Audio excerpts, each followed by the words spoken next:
Welcome to the Washington Demon Coaches Show. I'm your friendly neighborhood host, Todd Patterson. Thank you for joining us today. We are powered by, I always forget to say this, so who are KCTC. Powered by KCTC. Sorry if I've forgotten that every other time, but we've mostly been concentrating on coming up with a name for the show. So, Patterson Van Welden Power Hour is actually the one I like the best. I don't know about you, Brent, but I like it. Last week in particular, when we had a guest that didn't show up, it really materialized. Really became kind of we really owned it after that. I felt like that was the first time we really got to just do this ourselves. Yeah, I actually had a person tell me they really enjoyed the trivia. They actually knew some of the they did. The Disney, wasn't it Disney trivia? It was some pretty random stuff. Yeah, it was terrible. I didn't do very well myself. You got one. You got Toy Story. Well, I'm joined in the studio by the one and only Mr. Brent Van Welden, and I'm sure if you haven't tuned out the banter by now, you're probably with us for the duration, because we really have a great show. We have Coach Collin Stark here, finally, who is the head coach of the varsity boys basketball team, and he's joined by Aden Six, one of the seniors who lead the Demons this year, who are off to a interesting start, but I'd say overall good start, and so especially in the conference. And we'll talk to Mr. Stark and Aden here in a bit. So, Mr. Van Welden, what do we have going on? Well, just kind of recap everything. Last Thursday, one of the things I mentioned was the holiday concert the band put on. Again, those that attended, it was a huge audience. The band concert was awesome there last Thursday night. So that was awesome. Talked a little bit about basketball. I won't say a whole lot, but boys and girls are both off to a 2-0 start in the league. I don't know. That hasn't happened during my 10 years, so that's awesome that our basketball programs are off and running and doing great things. Well, and I talked to McKenna Conrad. We still have 0 dunks for the girls team.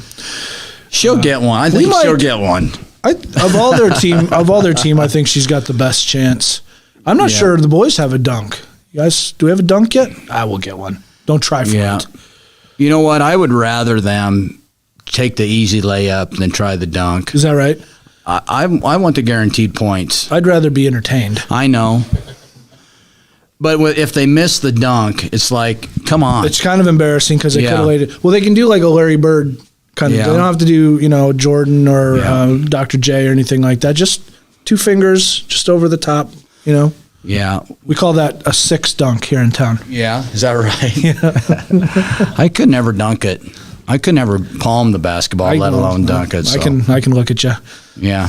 I would have guessed you couldn't. I could dunk a volleyball when I was in high school. I could dunk like racket balls and tennis balls and stuff like that. Not anymore. I was always worried I was going to get a tooth caught in the net, because I heard a story about a guy who got a tooth caught in the net years ago, and it always affected my dunking ability. Yeah.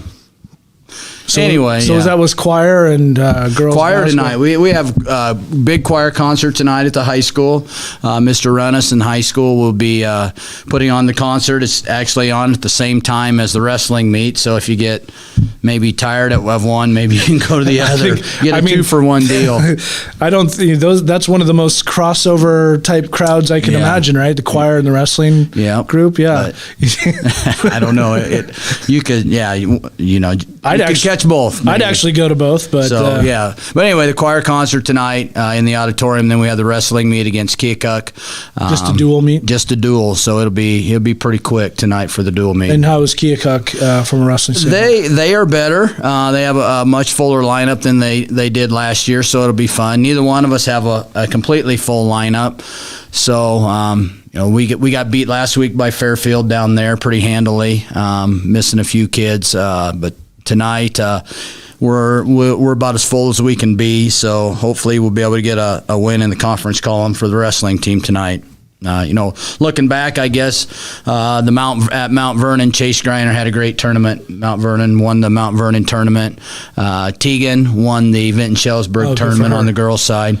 So things are going well individually. We got a lot of tough kids individually. Team-wise, we need everybody. We have anybody out sick, we're in trouble. Yeah. But hopefully, tough time of year for that. Yeah, there's a lot of illness, sickness going on. Hospital's very busy. Yeah, I'm sure it is. So, let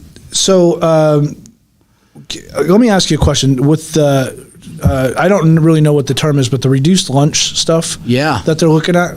Can you tell me a little bit about what the plan is for that and how that you think that might impact things? So, is it free and reduced lunch? And they're right. So the free and reduced lunch, the Iowa Boys High School Athletic Union is thinking about. Well, they're putting it out to a vote. So all the member schools, which we are a member school, will vote on whether we want to include free and reduced lunch as an indicator, in addition to school enrollment, to what you're classified. And they're only going to do football to start off with. If it passes, it has to get 60% in favor to pass. And if they do that, then you take a percentage of your free and reduced lunch, kids on free and reduced lunch, 40% of those kids. I did the rough estimate, so it would basically reduce our high school beds or our high school classification number down 70 students. So 70% of our free and reduced lunch students is about 70 kids. Okay. So that'll drop us down. So in football, it'll probably make us a small class 3A instead of a big class 3A team. And is there an actual class distinction there between small class 3A and big class 3A? No. So we'd stay 3A. It wouldn't change anything. It wouldn't affect us at all. It would affect probably 30 to 40 schools would be my guess. Is there anybody else who could do those calculations for you? I actually have it on my computer. The state actually calculated what it would be this year.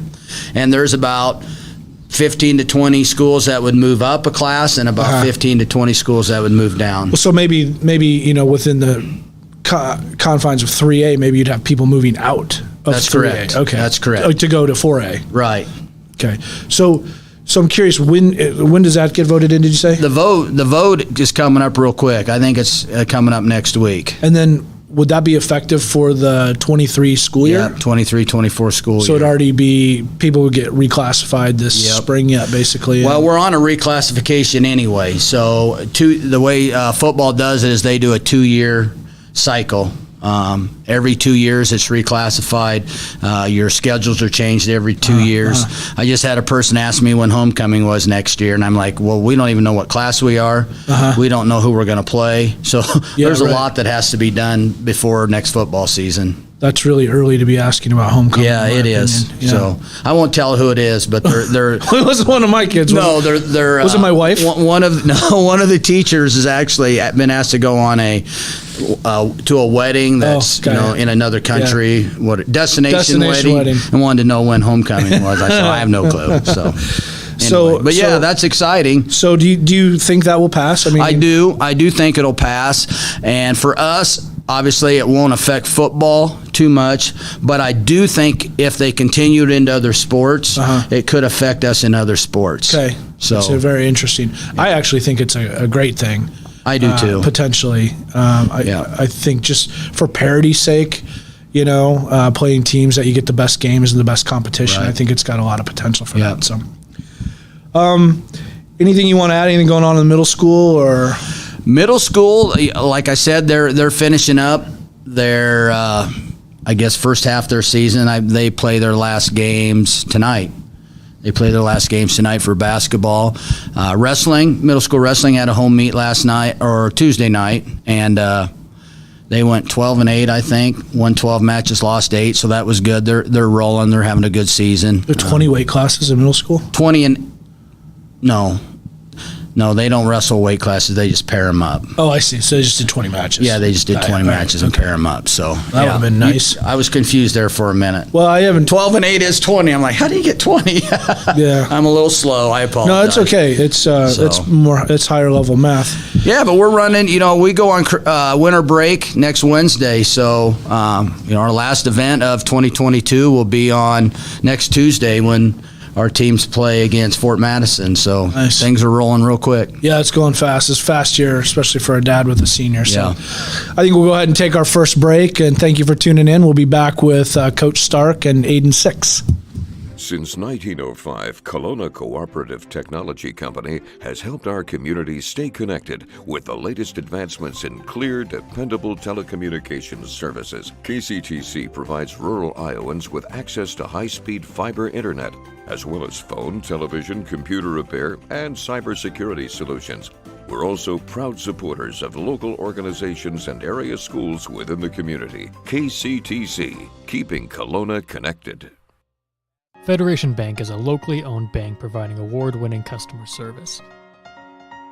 We believe that we are more than just a federation of banks, but a federation of communities, serving Brighton, Richland, Wellman, and Washington, Iowa.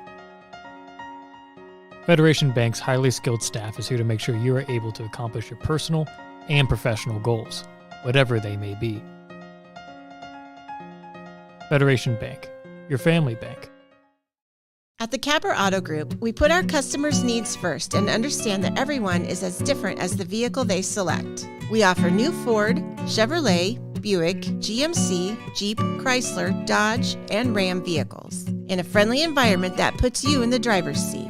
When it comes to service, we maintain factory-trained technicians and competitive pricing.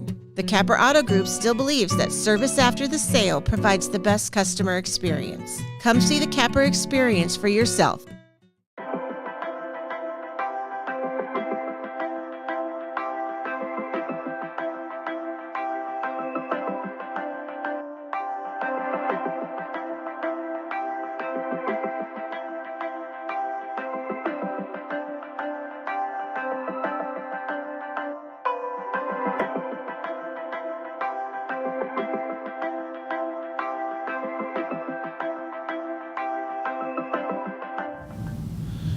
Welcome back to the Washington Demon Coaches Show. I'm your host, Todd Patterson, also known as the Washington Press Box. Not me, the show, or the Patterson Van Weldon Power Hour. Actually, my nickname is the Total Package. I don't know if you guys know that.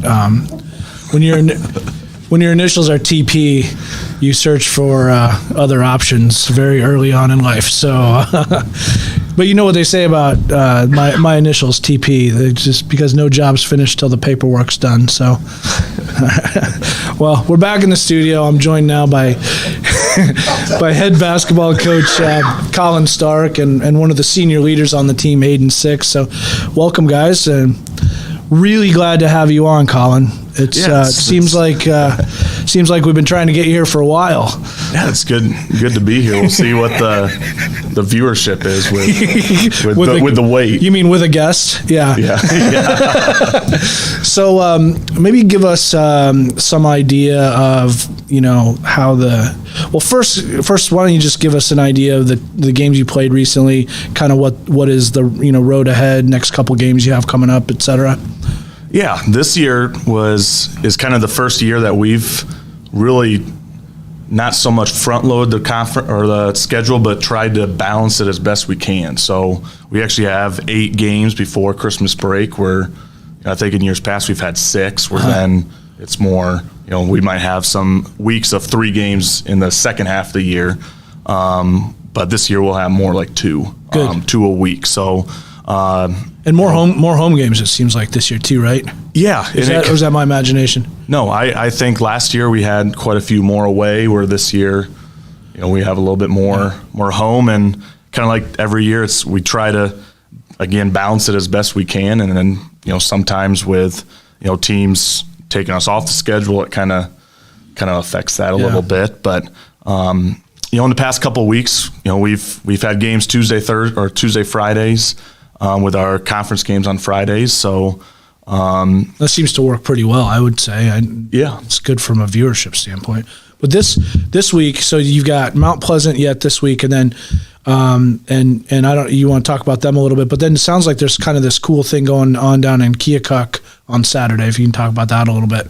Yeah. So we've got Mount Pleasant this Friday, and kind of like Mr. Van Weldon said, is we're 2-0 in the conference. Mount Pleasant is as well. And so this will be kind of that, one rival bragging rights. It also will, set us up for, potentially a 3-0 start in the conference. And, that's huge, to begin the year off. Yeah. with three wins against, arguably the three other top teams in the conference as well. So. Yeah.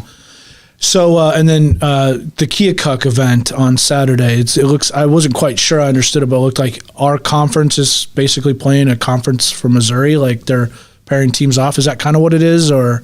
Yeah, we're kind of calling it kind of a shootout or and it's most of the teams. I think the only conference team that isn't doing it is Fairfield. Okay. And then West Burlington is a part of it. I think Central Lee, Holy Trinity, kind of some of those from, I think is it Southeast Super Conference? Yeah. Is joining, and they try to pair our best teams in our conference with their best teams. And so we are playing at 5 o'clock on Saturday, and we're playing Macon is what I thought. It looked like Bacon with an M. Yeah. So that's what I'm going with, Macon. Yep. Is that a Missouri team then? Yep, so that's Missouri. It looked like when I looked on a map that they're just south of Kirksville. I think their city has like 5,800 people, so it's maybe just a little bit smaller than Washington. But So what have you kind of learned from this team so far?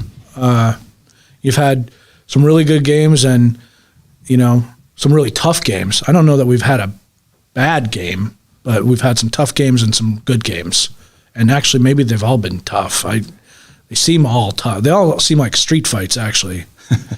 Yeah. Yeah, I think I wouldn't say we like to have it be extremely physical, but I think we've learned, to play physical, or we would have to, battle, inside or get the ball inside and have to go through contact. And yeah, it seems like, our schedule has been tough to begin the year. And, it's, I think our biggest thing that we talk as a team is that this is going to get us battle tested for the playoffs. And I don't think there's going to be any denying that, there's been a lot of close games. So we're continuing to work on, how to play with the lead, how to play, without the lead. Shot clock has been a huge adjustment, just as end of the game type situations, end of the quarter, those type of things. And I think this team they just battle. And I think that's what's most enjoyable about this team. We're like Fairfield, we were down 13,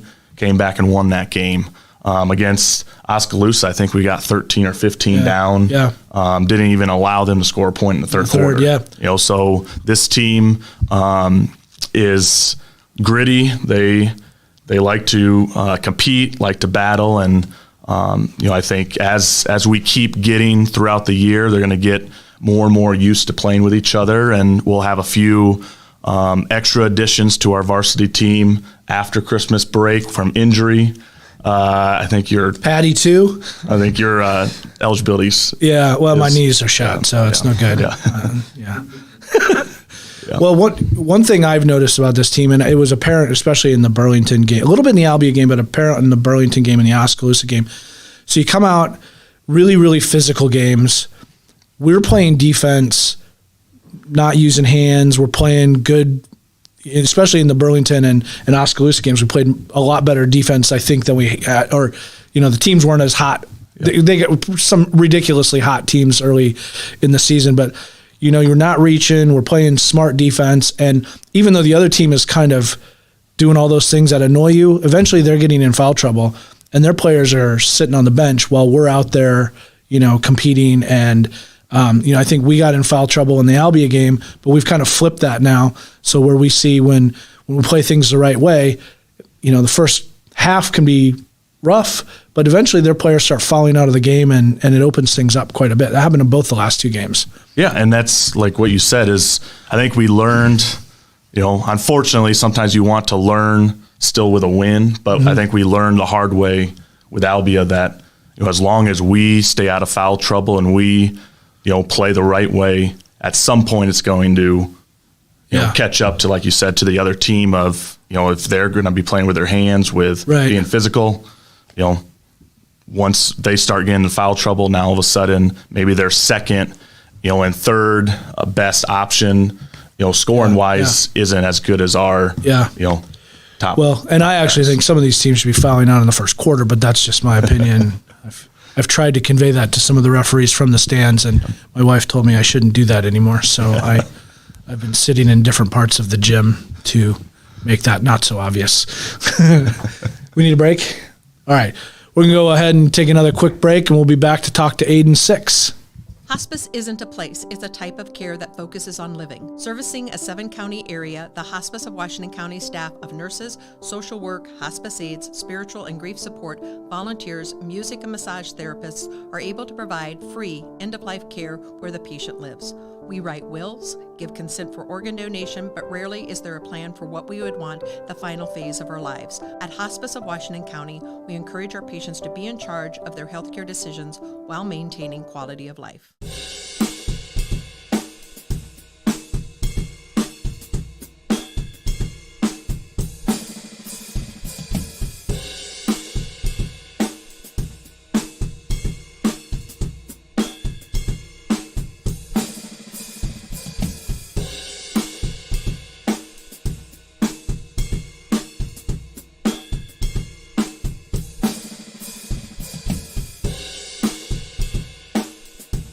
Family owned and operated by Andy and Sarah Ross. Ross Auto has been your vehicle repair and maintenance headquarters since 1935.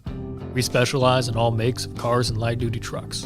With our variety of available services, let us help you keep rolling and your vehicle operating efficiently. Services include general auto repair, alignments, brakes, fuel injection, and more. Schedule your appointment today at 319-653-5656. That's 319-653-5656.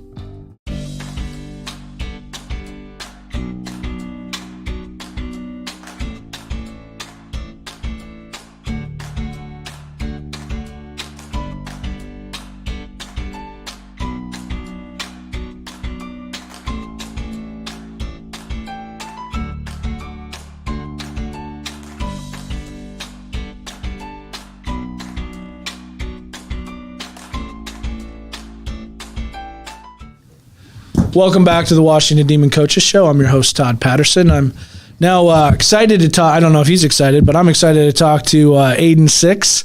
Aden, I've known Aden for a long time. He's a senior this year, number 10.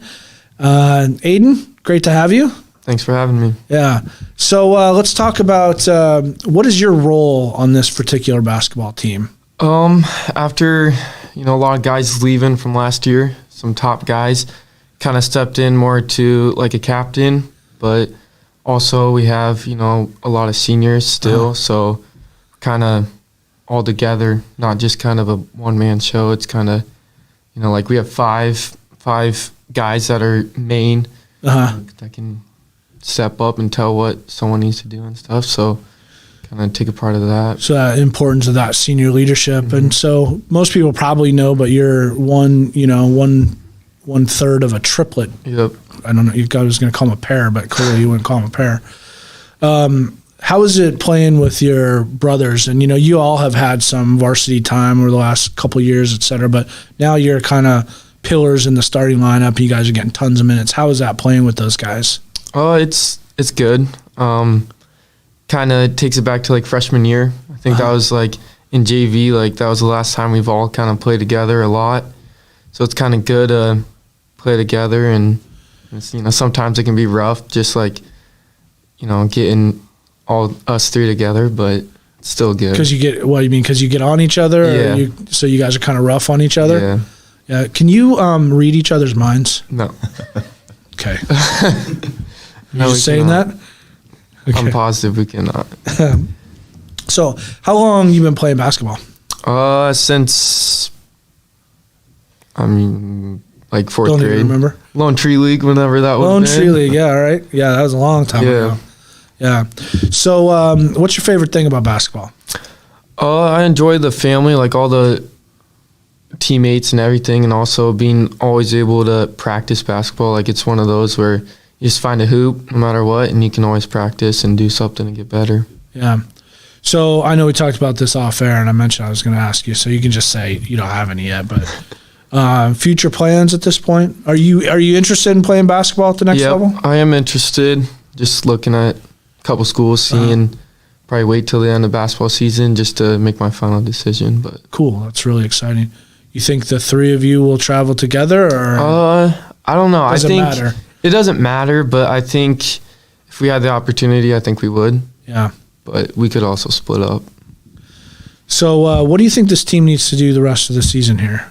I mean, I know what your goals are. First of all, I probably want to win conference, right? Yep. Maybe this is for either one of you, but you know, making the playoffs and playing state basketball will be pretty neat, I think. What do you guys need to do that? Yeah, I think we just need to keep working as a team. I think like when our whole team is playing tribute to the game and like the scores are like it's hard to guard, 5 scores instead of just like one, or like if we share the ball, we're pretty unstoppable. And I think like we have a ton of options, more than just our starting 5. Like we have, whole bench that could come in and play too. So got a lot of options. So I thought I agree with that. The Fairfield game is one that stands out to me where I don't know if all 5 starters were in double digits, maybe, or was it at least 4? At least 4, right? Yeah. But it seemed like there were a lot of assists. I remember one game last year, I think, where you guys had 25 assists in one game. It reminded me kind of that feel where the ball was getting moved really well. I have no idea what kind of defense they were playing or anything like that. I'm a wrestler. I don't care. I just yell fouls and stuff. So, but it seems to me like when you have everybody involved equally and you have a lot of options, then you really make it hard on the defense because they can't cue on a single guy or a single area on the floor or anything like that. So,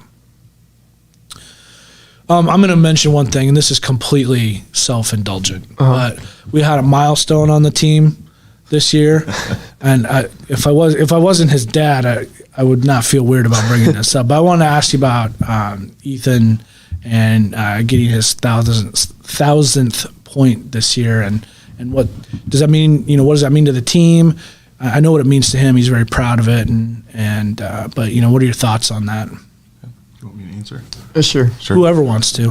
Yeah, so Ethan actually is the 5th, at least known. I know sometimes, records kind of get in the 40s. They didn't. Yeah, know. the 5th known 1,000th point scorer, and he's closing in. I know on the 4th person was Isaac Gardner. Is probably the most recent 1,000 point scorer, and